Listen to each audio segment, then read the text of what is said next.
Oh, hey guys, LiNK ReL. See what I did? Synchronize the wave with my introduction. Whatever. Yes, but I haven't uploaded absolutely anything on this channel for pretty much a month now, and I promised I would upload something this weekend, and hopefully this will be like a little bit of a treat for you guys. Just wanted to show this message beforehand. Whatever, no big deal. So yeah, I have eCal Villain to thank for this, and I genuinely do mean that because I've got my hands on the Mass Effect 3 demo. It's not actually released for another few days, I don't think. That's the demo. The game's not out till early March. I've got the exact date, which is at the end of this video. But yes, this is the Mass Effect 3 demo, and there he is, eCal Villain. He's now playing it. I thought my actual Xbox had froze when that screen came up as well. But he won it in some Facebook competition. They were giving out a certain amount, and he managed to get his hands on two, and he said, do I want one? And then I could upload something to ReL's room, so big thanks to you. So yes, Mass Effect. I have only ever played the first Mass Effect. If I'm being completely honest, I thought there was already a third Mass Effect out. So, you know, I'll be completely honest. I'm not a huge fan of the game. This is me thinking, oh, could be a girl. But then I'm like, no, I better be a man. But yeah, I'm not a huge fan of the game. I got Mass Effect after my 21st birthday. My work colleagues got me like a game voucher, and I was like, right, I might as well go out and buy some sort of game. And Mass Effect was in there for 20 quid. Played it for a bit, and it was just, I don't know, it just seemed such a slow game for me, so didn't get too much into it. So this is pretty standard for the start of a Mass Effect game. You decide what type of game you want to be playing, an action-packed one, role-playing or story. I'm not sure how this varies the actual game itself. I'm assuming if you choose action, you're going to meet more enemies, and it'll cut little bits of the story out.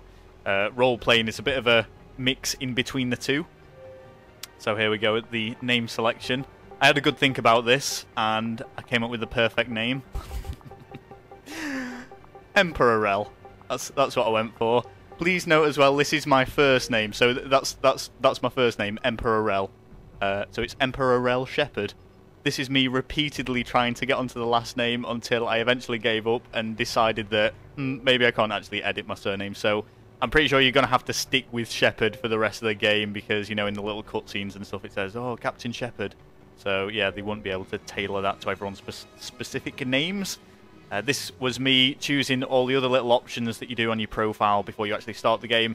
I ended up going for Vanguard because I remembered that's what I went for in Mass Effect 1, and apparently it's the best one. It's kind of a mix between a warrior and a bit of magic. I'm using the completely wrong terms here, but, like, you're good with guns and you can do all your special abilities as well. It's a balanced mix between the two.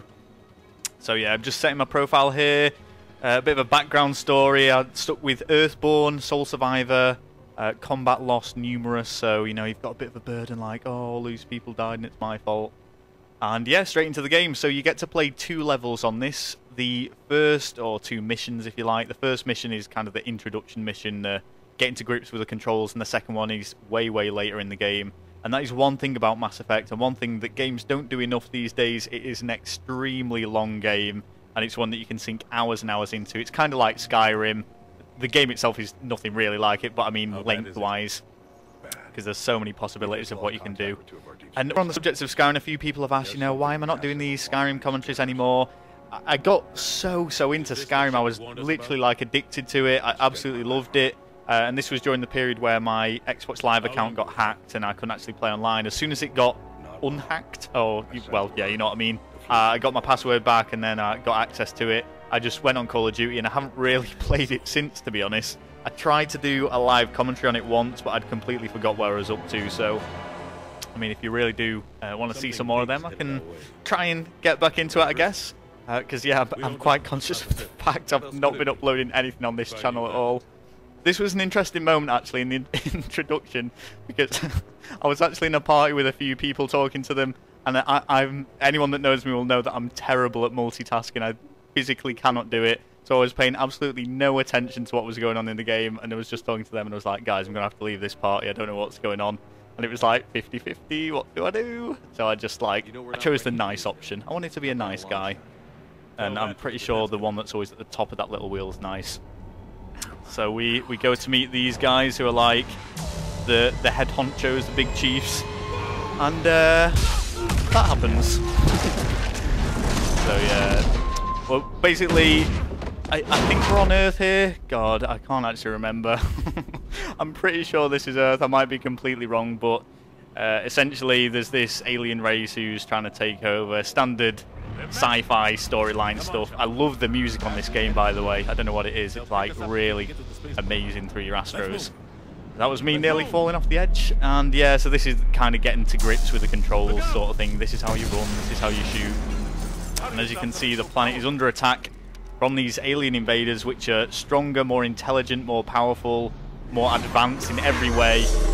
This was me getting a bit bored, just running around so trying to shoot some of the ships. And that is something about this game. This isn't a game for people who just like want to get straight into action, want lots of gunfights and stuff. This is more. It's almost like a story. You know, there's more cutscenes than there is actual playing in a way. Well, not literally, but you know what I mean. So you're following a storyline and you play it how you want to play it. You know, you get to choose if you want to help someone or if you want to leave them, and you get to tailor the story to your own needs. Run out of ammo here, so gonna have to bash him on the back of the head. I'm pretty sure I try and teabag him here as well. Yeah, I was trying to work out what the teabag button was. I was so immature. And you'll notice as well, I find this with a lot of games, it's really, really dark, the actual game. It's so hard to see some things. Love this. It's like kind of cuts the sound out and then there's a big bang, whatever. But yeah, in this next scene, I've actually turned the brightness up to the max, and as you can see, I just think it looks a lot better. Yep, so more running around, and this is the kind of thing that you'll notice in this game. There's a lot of talking, you know, just meeting characters, talking to them, finding out about the storyline. So that's why, you know, it might not appeal to many of you guys. Skyrim's a little bit of an exception because it's not the type of game I'd go for, but I just love Skyrim and Elder Scrolls and all the Oblivion and that. So here we go, still running around, jumping over the edges. Just while we are going through these cutscenes though anyway. Battle of Amsterdam currently going, and I've had a few messages. I think I pop up my Xbox, what's it called? Oh, my guide button. And I look at my messages in a minute and it kind of shows a load of people asking why I'm not at Battle of Amsterdam doing the commentating and stuff. Things were just left very, very late. Not really on my part. I won't go into it into much detail, but the end result was I couldn't get time off work and I couldn't go. But Slay and A-Spec are doing a really good job, and I've always said, I just put a post on Deserto actually, Ainsley should commentate more. He's a really good commentator, I think so anyway. But hopefully I can be commentating more events and stuff in the future. I've made sure I've booked off time for all these upcoming LAN events. Luckily, EGL 5's like bank holiday Friday and Monday, so that's cool anyway.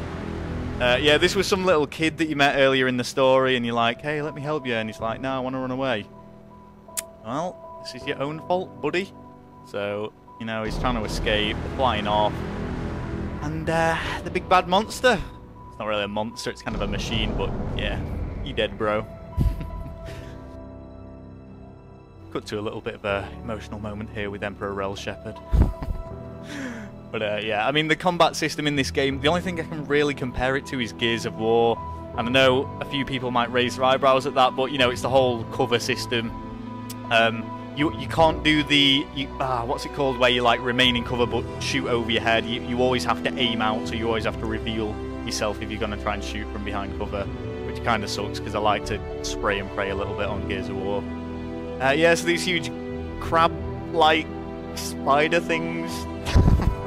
How do I even describe them? Spaceships of some sort are dropping down and just destroying absolutely everything. So that's pretty much the end of the introduction level. This next level, I've no idea how far into the storyline this is, and I shouldn't really be calling them levels because they're not. I think missions is better because you can really do them in any other order. There's no assigned order like there is in levels. This is the Solarian. And if you just listen here... They aren't used to seeing Krogan here, so let's keep it simple. We land, get the females, and leave before anyone changes their mind. Basically what they're doing is landing on this planet and just, like, capturing the females. It's not as bad as it sounds, though. So this guy's Rex. I know he was in Mass Effect 1. As you can see, he's pretty mad. And he wants to save the female of his kind. I forgot the name of his race. So everyone jumps out of the spaceship to help Rex, and they're all like, halt, stand down, we don't want to fight, all that sort of stuff. Don't want to have an international disaster. I forgot exactly how he worded it. Or she. Is that he or a she? It's actually really difficult to tell. Oh, there we go. Avoid a diplomatic incident. What is this? Oh, yeah. I'm trying to remember what I actually recorded. It was earlier today that I actually did this.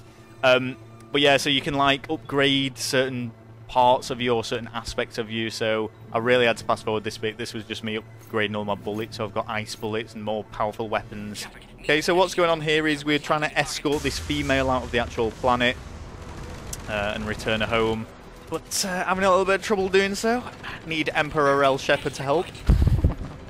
Yeah, so I think my dad walked in at this point and he was saying, "Oh, stop camping, why are you just camping behind there? Run out and get him." I'm like, alright, calm down, Dad. Yeah, and this was, okay, so these are like the little powers you get as a, I think you get as a Vanguard. Completely waste one on that ship. Make it rock a little bit though. Pretty happy with that. So that's pretty powerful. And, you know, I was struggling with this whole wheel and the controls. I wasn't entirely sure what was going on. Nice little bit of rolling into cover and stuff. Again, I can only really relate it to Gears of War. There's no, I don't know, well, I'm sure there are other games that use this type of cover system, but Gears of War is obviously the first one that comes to mind. I make the mistake here of using my power on the people that were helping us, so they kind of die.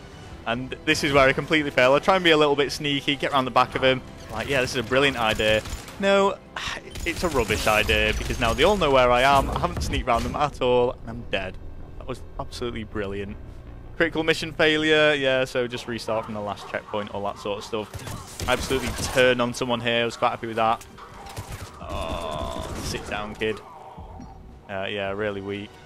And yeah, this is pretty much, I hope this is going to give you a good idea of what the game's going to be about, because, to be honest, I'm just showing you a lot of action